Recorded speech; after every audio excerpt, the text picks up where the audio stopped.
पार्लिमानी इंतखाबात के दूसरे मरहले में 26 अप्रैल को भागलपुर के अवाम ने अपने हक़ रायदही का इस्तेमाल किया। इस मौके पर किसी ने मौजूदा हुकूमत पर तो किसी ने आने वाली हुकूमत से अपनी तवक्कुआत के मुतालिक गुफ्तगू की।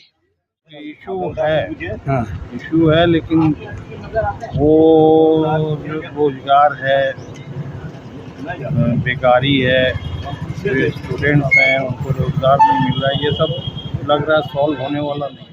लोगों के पास काम नहीं है, व्यापार नहीं है, रोजगार नहीं है, कुछ तो है ही नहीं। सब तो 0 सन्नाटा चल रहा है। अच्छा, 80 करोड़ को तो मिल रहा है 5 किलो, उसी में पेट भर रहे हैं सब। अच्छा, तो होगा क्या? अच्छी शिक्षा हो, मतलब सड़क वगैरह, बिजली अच्छा हो, लाइक 24 आवर्स। और मतलब कि बेरोजगार भी बहुत लोग हैं, बेरोजगार घूम रहे हैं, किसी को नौकरी नहीं हो रही है। ये सब 24 आवर्स लाइट हो, एजुकेशन अच्छा हो, और गरीब बच्चों लोग को थोड़ा सा मतलब अच्छी शिक्षा वगैरह मिले, खाना वगैरह मिले। सिर्फ नाम का होता है कि हाँ मिल रहा है, और उसके बाद वोट लेने के बाद बंद हो जाता है, वो नहीं होना चाहिए। न्यूज़ द पैशन से बात करते हुए डॉक्टर जीनत परवीन ने कहा कि किसी भी पार्टी की हुकूमत बने, वो अपने वादों को कितना निभाती है ये अहम है।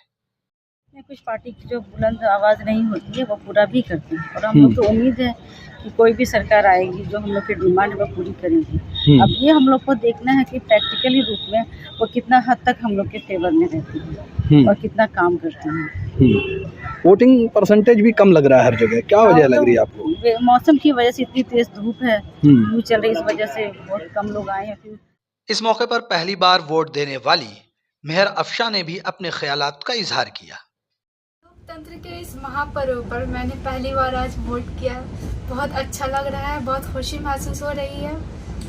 आज बहुत धूप थी जिसकी वजह से जनता का रुझान काफ़ी कम रहा, लेकिन फिर भी इन सभी के बावजूद हमारे बूथ पर 58% वोट हुए।